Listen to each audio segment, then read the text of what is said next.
the youth in. Those are great solutions.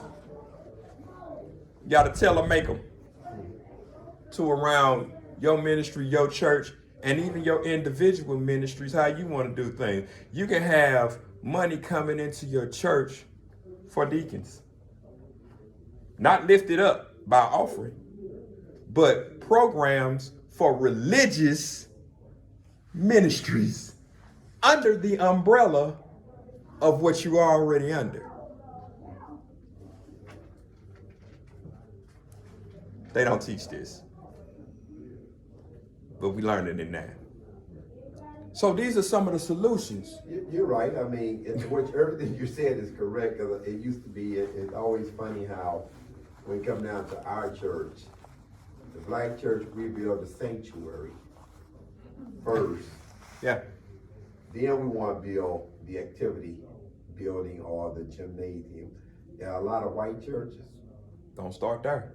They build a gymnasium. Yep. They have service in the gymnasium. Yep. Yeah. And they start out in the gymnasium. Yeah. And then build a sanctuary. Yeah. Absolutely. Because like you said, because there's when you have a multiple building that you can use. Yeah. You use for so many more things like that. But we think worship. Yeah. First. Yeah. We'll really need to be thinking about getting the people in, drawing them first, growing from that side in, and it makes it really makes sense. But it's funny, and I smile about it because it seems like we still have not actually necessarily learned it. That really is more important to have a complex. Yes. That can be used for many things. Absolutely. Than to have a sanctuary. You're absolutely right, bro. You're absolutely right. So think of it like this. I got you. Think of it like this. How many people like to work out? I like to work out. I do work out. Right. I mean, like you like to work out. Okay. How many people need to work out because of health issues? Let me rephrase what I'm saying. Okay. Okay. Just the right All right. So there's a need. So if you build a gym, which is a workout facility, YMCA type style that has everything and has rooms available for renting out and catering and different things, how much money could you make off that one building? Yeah, really. How? I mean, you're talking about millions of dollars. See, the problem is some of our churches, and we still are millennials because we're trying to capture. Right. So the problem is some of our churches believe that we should do only Christendom things. But money surpasses a lot of that because everything takes money to run. So the biggest thing now is yoga. So now you got a person that comes in, sees your facility, and they want to rent it for yoga. Because it's a black church, they don't think that's right because that's Eastern beliefs. But the problem what you just did, and you got this facility, is you just let money walk out the door. Now, I know people who do yoga to Christian music. Right. What's the problem now? None. So it's all in how you tailor-make what you want to do. You have to find out what the need is in the community. Here's the bigger problem. Most people plant churches in places where they don't even know what the need is in the community.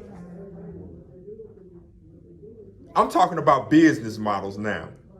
This is my other favorite thing. If you understand that if you don't know what you need, how can you know where you're going to go?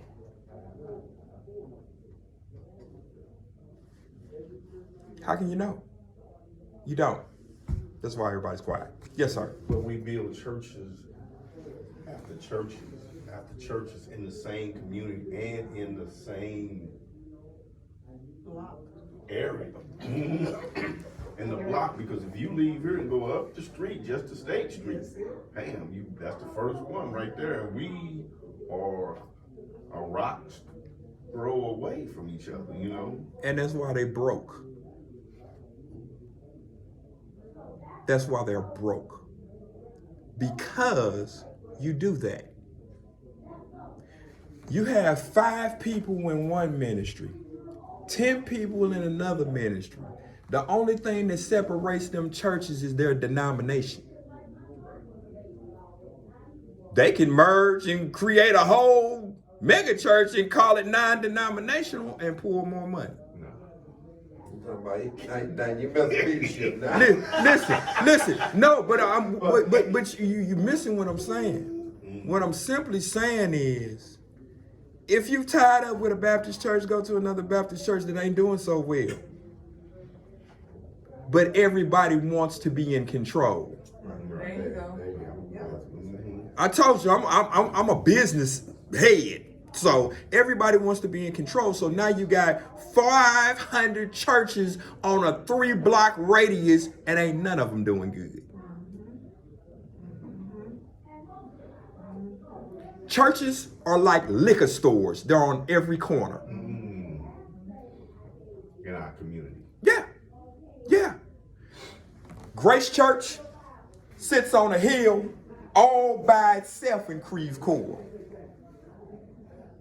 It ain't another church around for the next 5 to 6 miles. Talking strategy, bro. We're talking strategy. Now, I don't even care about that. They can be sitting on every corner. I don't care. No, that was the upside. Okay. I was like, they can be sitting on that corner forever. I don't care whatever it is you want to do. But think about why they struggle. Think about what's happening in that community.